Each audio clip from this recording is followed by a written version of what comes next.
So you have missed your self-assessment tax deadline. We will guide you what to do now. Missing the tax deadline. It's a thought that keeps a lot of people up at night. But what really happens if you miss that January 2026 deadline? Well, it's not just a simple fine anymore. The consequences are getting tougher, and the system for catching people is getting a whole lot smarter. So today, we're going to break down exactly what's at stake, what you can do about it, and how to handle the whole system. All of the guidance we're about to cover comes directly from the expert tax advisors at one of the UK's most trusted firms, My Tax Accountant. Let's kick things off with a number that should really grab your attention. 1 million. That's roughly how many people missed the self-assessment deadline last year. Now, that is not a small figure. We're talking about a city's worth of freelancers, small business owners, and landlords, and every single one of them woke up the next day facing an immediate penalty. And this year, things are even bigger. Over 12 million people are expected to file a return, so the stakes are just higher for everyone. So whether you're a freelance designer in London, you're running a small cafe up in Manchester, or maybe you rent out a property, this affects you directly. Understanding what happens if you're late isn't just useful information, it is absolutely crucial for your financial health. So, to make sense of all this, we'll walk through 6 key areas. We'll look at the deadline itself, then the real cost of being late and how it quickly adds up. We'll also uncover HMRC's powerful digital surveillance system, explain how you can appeal penalties, lay out a clear action plan if you are already late, and finally, talk about when it's time to call in the experts. Okay, let's get right into our first section.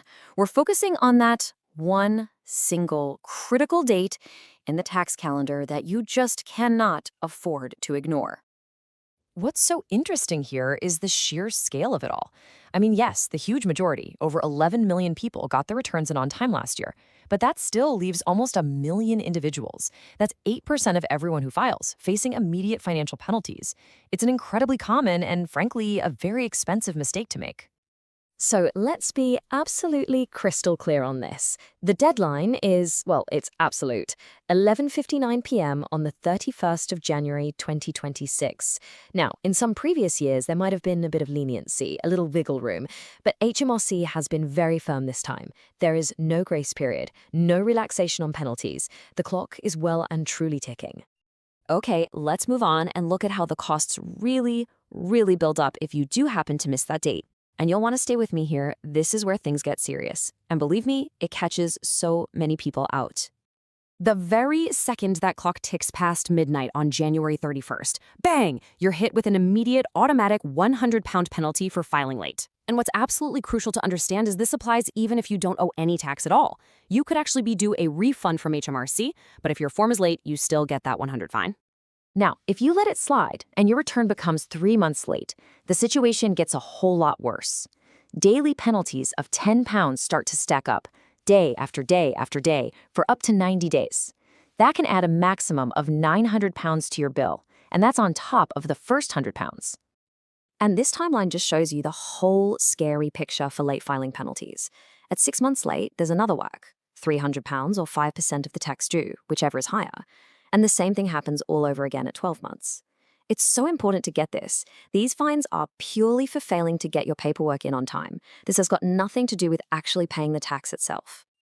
Right, and here are the penalties for late payment. See, these are a completely separate set of fines, and they're calculated as a percentage of the tax you actually owe. After just 30 days, that's a 5% charge.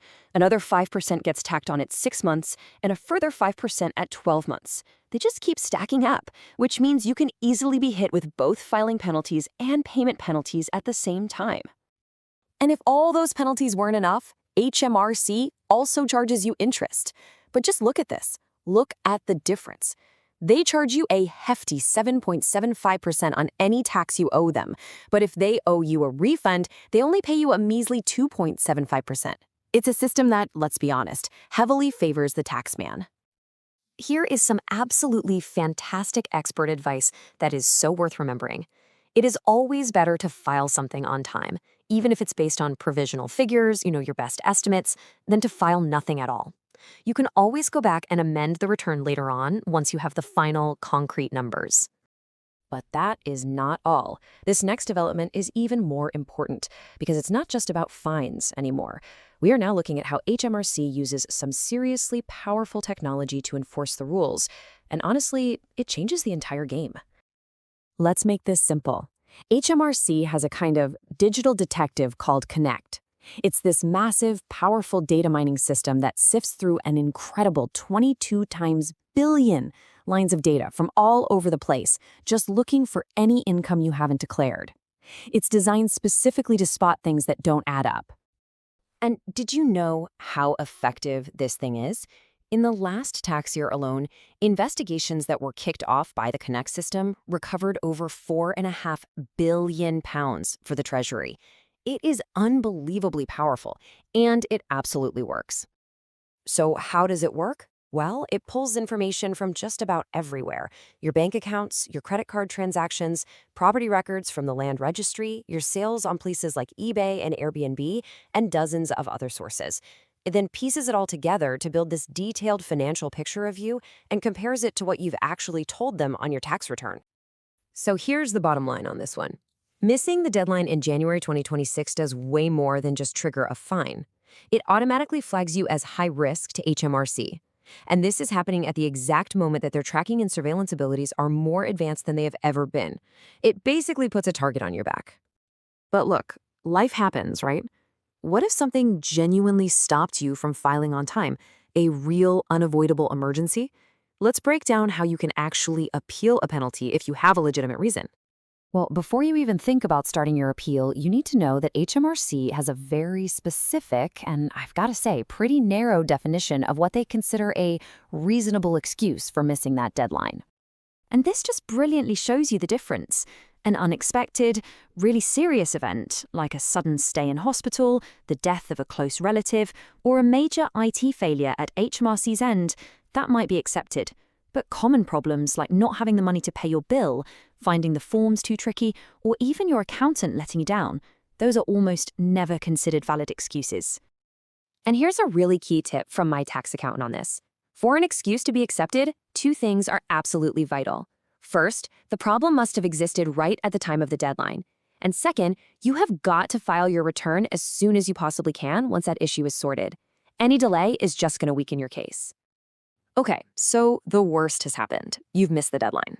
The first rule is don't panic. But the second, and much more important rule is, whatever you do, do not bury your head in the sand. That is the most expensive thing you can possibly do. So here are the practical steps you need to take right now. Just follow these 4 steps in this order. The absolute #1 priority is to file the return immediately. That stops those horrible daily penalties from getting any bigger. Then, figure out what you owe. If you can't pay it all at once, get in touch with HMRC about a payment plan. And finally, take a look at your situation and see if you have valid grounds for an appeal. Now here's another vital tip, and you'll really want to hear this part. Always, and I mean always, separate the act of filing from the act of paying. Get your return filed on time, even if you know you can't pay the bill. The late filing penalties are automatic and are often much, much harsher than the penalties and interest for paying late. Filing on time stops the worst of the fines in their tracks. Now, if you can't afford the bill, a time-to-pay arrangement can be an absolute lifeline. It's basically a formal deal with HMRC that lets you spread the costs over several months. And for any debts under £30,000, you can often set this up online without even having to speak to a soul. It's a really practical solution, but just remember, interest will still be charged on whatever you owe. Okay, here's where most people get confused. Dealing with penalties, appeals, trying to negotiate payment plans. It can all feel incredibly overwhelming, especially when you're already stressed about it. But the good news is, you do not have to try and navigate it all by yourself. Getting expert advice from a professional can just completely remove the stress of tax compliance. They can deal with HMRC for you, make sure you don't pay a single penny more in tax or penalties than you absolutely have to, and help you sort out a payment plan that you can actually afford. It really is an investment in your peace of mind. And this all leaves us with one final, and I think crucial thought. With HMRC's technology getting more powerful and their enforcement getting stricter every single year, the real question isn't about the cost of getting professional help anymore. It's about whether you can really afford the cost of getting it wrong. Right, before we finish, it's really important to say that all the information we've talked about today is for general guidance. Taxes are complicated and everyone's situation is unique, so this is no substitute for professional advice that's tailored to you. You should always consult an expert like my tax accountant before making any big financial decisions. To talk about your personal situation and just get some clarity on your options, you can contact the experts at My Tax Accountant directly using the details you see on screen. They can give you the specific advice you need. And please, don't forget to subscribe to their YouTube channel for more updates and helpful insights. That's all for this breakdown. Stay informed.